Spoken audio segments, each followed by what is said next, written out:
Hello everyone, welcome back to my channel. మీ మైండ్లో ఇలాంటి పజల్ క్వశ్చన్స్ కంటిన్యూస్గా రన్ అవుతున్నాయా? క్వశ్చన్ నెంబర్ 1, ఏ వర్క్ స్టార్ట్ చేసినా like uh negative scenarios and ఇంకా వర్క్ సిచ్యువేషన్స్ని ఊహించుకోవడం, లేట్ నైట్స్ నిద్ర పట్టకపోవడం due to random thoughts or exam and work pressure, overthinking. And question number 3, పక్క వాళ్ళు మన గురించి ఏమనుకుంటున్నారని ఎక్కువ ఆలోచిస్తున్నారా? అయితే ఈ వీడియో మీకోసం, డోంట్ మిస్ ఇట్. సో ఇవన్నిటికీ ఉన్న ఒకే ఒక solution, thoughts. The way you think అంటే మీరు ఆలోచించే విధానం. ఒక చిన్న స్టోరీతో అర్థం చేసుకుందాం. సో ఒక చిన్న విలేజ్లో ఒక ఫార్మర్ వాళ్ళ ఫ్యామిలీతో హ్యాపీగా ఉంటారు. సో అలా డేస్ అవుతూ ఉంటాయి. ఒకరోజు ఆయన ఫారెస్ట్కి వెళ్తారు ఫ్రూట్స్ కోసమని. సో వెళ్ళినప్పుడు ఏంటి, ఒక చెట్టు లైక్ ఫ్రూట్స్ తీయడానికి చెట్టు ఎక్కుతారు. సడన్గా కింద పడిపోతే అతను చేయి కూడా విరిగిపోయినప్పుడు లైక్ అతను కొంచెంసేపు కామ్ అయ్యి అంటారు, ఏదైతే అది అయింది, ఏ జరిగినా నా మంచికి, అంతా నా మంచిగా జరిగింది అంటారు. సో అది అయిపోయిన తర్వాత కొన్ని రోజులు అలా అయిపోతాయి.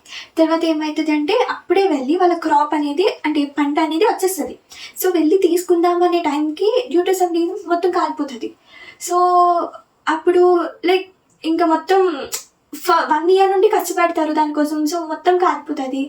తర్వాత ఆయన నవ్వుతూ అంటారు, ఏదైతే అది అయింది, ఏ జరిగినా నా మంచికి, అంతా నా మంచిగా జరుగుతుంది అంటారు. సో ఇంకా ఊళ్ళో వాళ్ళంతా ఏంటి ఈయన ఎంత పిచ్చిగా ఉన్నారు అనుకుంటారు. సో అలా అయిపోతుంది. కొంచెం సెట్ అయింది అన్న టైంలోని సో ఇప్పుడు ఆ క్రాప్ రాలేదు. సో మనీ రాకపోవడం వల్ల హోమ్ లోన్ పే చేయలేరు. సో వాళ్ళని బలవంతంగా తీసుకున్న తర్వాత ఆయన మళ్ళీ అంటారు, ఏదైతే అదైంది, ఏ జరిగినా నా మంచికి, అంతా నా మంచికి జరుగుతుంది అంటారు. సో ఇంకా వాళ్ళ వైఫ్కి చాలా కోపం వచ్చేస్తుంది. ఈయన లైక్ ఊళ్ళో వాళ్ళంతా కూడా మెంటల్లీ డిసార్డర్డ్ పర్సన్లా చూస్తారు. ఏంటి ఎలా ఉన్నారు, ఏదైనా ఎలా అంటున్నారు ఏంటి అంటారు. సో కోన్లే ఏదో ఒకటి అయిందని ఒక ఊళ్ళో చిన్న హౌస్ తీసుకొని ఏదో ఒక చిన్న పని చేసుకుంటూ ఉంటారు. సో అలా అయిపోతుంది. తర్వాత ఒక రోజు ఏమవుతుంది అంటే వాళ్ళ బాబు ఆడుతూ పడిపోయినప్పుడు కాలేమో ఫ్రాక్చర్ అయి విరిగిపోతుంది అనమాట మొత్తం. సో అలా ఇంటికి వస్తారు. సో ఎవరైనా ఏం ఎక్స్పెక్ట్ చేస్తారు, బాధతో లైక్ కన్సోల్ చేసి అలా చేస్తారు. కానీ ఆయన మళ్ళీ నవ్వుతూ అంటారు, ఏదైతే అదే అయింది, ఏ జరిగినా మన మంచికి, అంతా మన మంచిగా జరుగుతుంది అంటారు. ఇంకా వాళ్ళ వైఫ్కి ఏం చేయాలో అర్థం కాక వదిలి లైక్ ఈయన పిచ్చోడు అయిపోయారు అని వదిలేసరిపోతారు.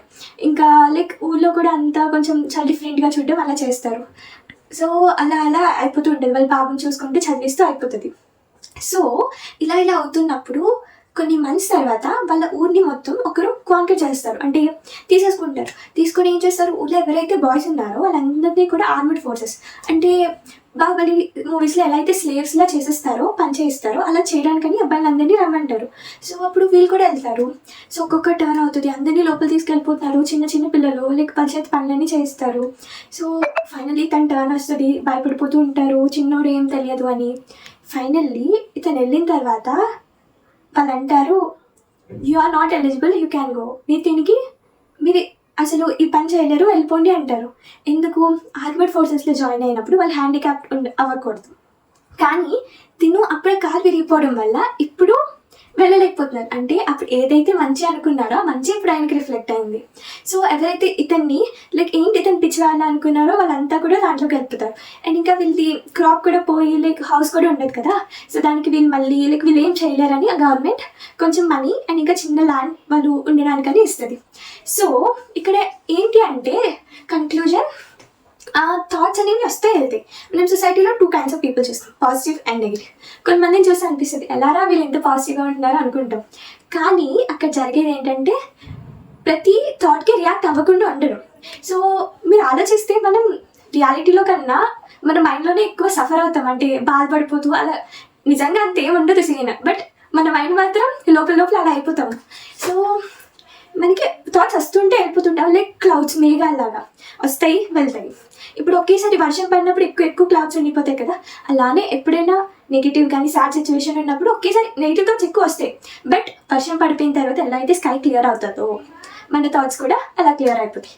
సో ఇక్కడ మనం నేర్చుకోవాల్సింది ఏంటంటే ప్రతి థాట్కి రియాక్ట్ అవ్వకుండా ఉండడం. లెట్ ఇట్ గో, వస్తే వెళ్ళిపోతాయి. అవసరమైన తీసుకొని అవసరం లేదు వదిలేదు. And thanks for watching.